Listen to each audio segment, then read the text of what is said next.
नमस्कार बच्चों, ध्यान दें। आज क्लास 10 का वास्तविक संख्या लेकर आए हैं, उसका भाग 1। सबसे पहले जान लें वास्तविक संख्या क्या है।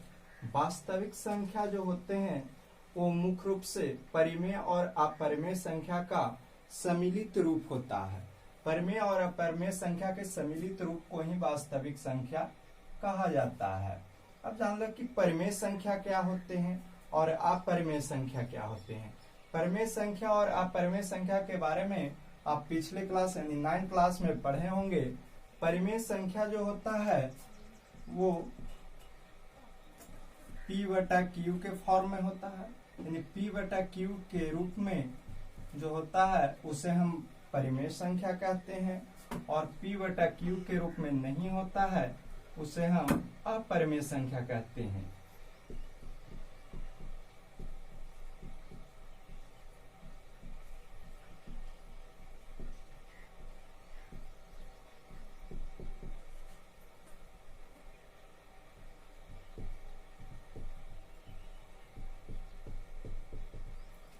होता है जहां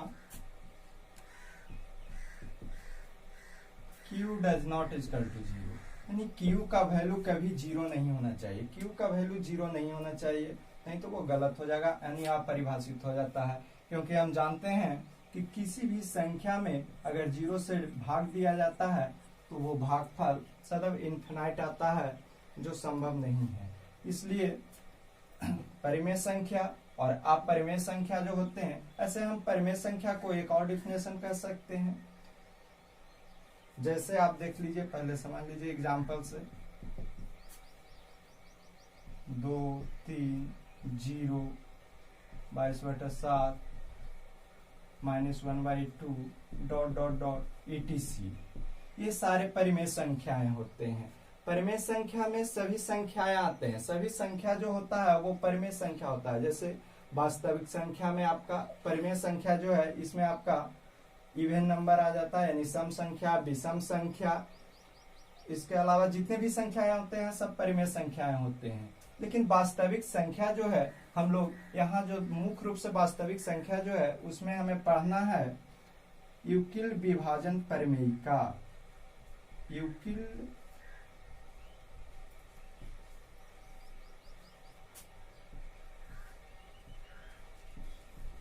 विभाजन एल्गोरिथम। इसका एग्जाम्पल भी आप लिख सकते हैं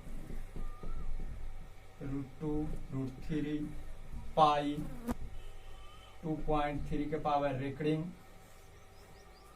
etc.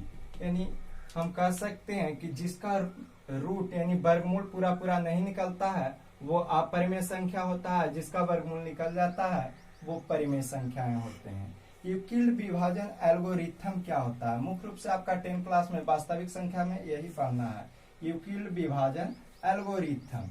इसको जानने से पहले हम आपको एक भाग के बारे में बताते हैं। जैसे मान लीजिए कि 8 से हम किसी संख्या में भाग देते हैं, जैसे मान लीजिए 25 से, इसको में अगर हम भाग देंगे तो 38 24 3 मरतबा भी लगेगा, शेषफल 1 बचेगा।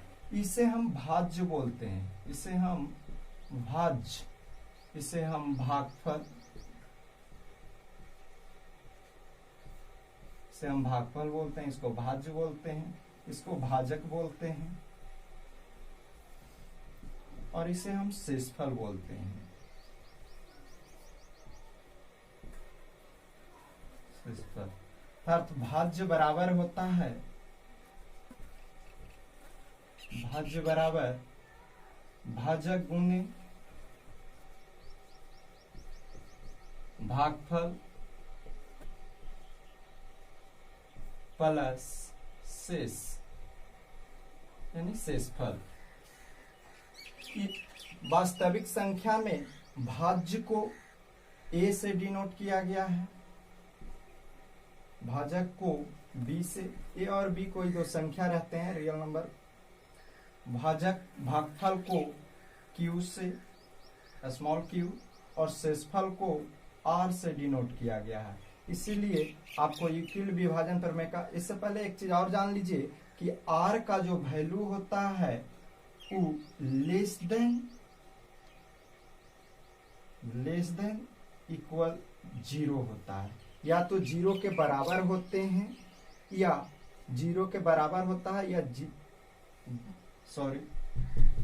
r का जो वैल्यू होता है वो सदैव आपका छोटा होता है, किससे? b से। r का वैल्यू हमेशा किससे छोटा होता है? b से होता है। इसलिए यहाँ जब हम इसको इस रूप में जब हम इसको कन्वर्ट करते हैं तो भाज्य के जगह a लिखा जाता है, भाजक के जगह यहाँ से हम लिख सकते हैं b, और भागफल के जगह हम लिख सकते हैं q, और r शेषफल के जगह हम लिख सकते हैं r। अर्थात हमें प्राप्त होगा, क्या प्राप्त होगा? a बराबर b की प्लस r। इसी को हम यूक्लिड विभाजन परिमेय कहते हैं, जहां a और b कोई क्या है? वास्तविक संख्याएं हैं। r आपका शेषफल है, q आपका भागफल है। अब ध्यान दीजिए, यहाँ r का जो वैल्यू होता है वो लेस देन इक्वल 0 और लेस देन b होता है। r का जो वैल्यू होता है वो लेस देन इक्वल 0 और लेस देन b, यानी b से सदैव छोटा होते हैं, और r जो है, r का वैल्यू b से छोटा और 0 के बराबर हो सकता है, यानी दोनों के बीच में हो सकते हैं। b का वैल्यू और 0 के वैल्यू के बीच में होता है या 0 के बराबर होता है। यहाँ भी आप देख लीजिए, यहाँ आपका शेषफल 1 था और भाजक जो है वो 8 है, यानी भाजक b जो है वो r से क्या है? r जो है b से छोटा है। इस प्रकार इसे हम क्या बोलते हैं? यूक्लिड विभाजन प्रमेय का। कभी कभी आपको एग्जाम में इस चीज को पूछ देता है परीक्षा में कि निम्नलिखित में से कौन यूक्लिड विभाजन प्रमेय का है, चाहे ये पूछ सकता है या ये भी पूछ सकता है। अब ध्यान दीजिए, यूक्लिड विभाजन प्रमेय में, यूक्लिड विभाजन प्रमेय का यानी यह एक प्रमेय जो दिए थे उसमें मुख्य रूप से एचसीएफ के बारे में, यानी महत्तम समावर्तक के बारे में पढ़ना है। महत्तम समावर्तक HCF, highest common factor, highest common factor से हम मसा भी लिख देते हैं। महत्तम समावर्तक, हाईएस्ट कॉमन फैक्टर किसी, जैसे एक एग्जाम्पल के माध्यम से पहले समझ लीजिए, उसके बाद हम बताते हैं। जैसे मान लीजिए एक 8 है संख्या और दूसरा 12 है, दोनों को फैक्टर तोड़ेंगे। फैक्टर जब 8 को तोड़ेंगे तो हम लिख सकते हैं 1 2 4 8, यानी जिससे विभाज्य पूरा पूरा हो जाता है उसी को हम फैक्टर बोलते हैं। 12 को फैक्टर तोड़ेंगे तो 1 हो जाएगा, 2 हो जाएगा, 3 हो जाएगा, 4 हो जाएगा, और इसके बाद 6 हो जाएगा, फिर 12 होगा। 8 से डिवाइड नहीं होगा। अब ध्यान देना है, highest common factor, highest common factor का मतलब हुआ जो दोनों में जो फैक्टर हमें प्राप्त हुआ उसमें सबसे ज्यादा कौन है। यानी यहाँ देखिए, हम दोनों में मिल रहा है, दोनों फैक्टर 1 1 भी मिल रहा है, 2 2 भी मिल रहा है और 4 4 भी मिल रहा है, लेकिन कह रहा है हाईएस्ट कॉमन फैक्टर, दोनों में जो हाईएस्ट, जो सबसे बड़ा है वही हमारा एचसीएफ होगा। इसलिए इसका एचसीएफ जो होंगे वो कितना हो जाएगा? 4 होगा।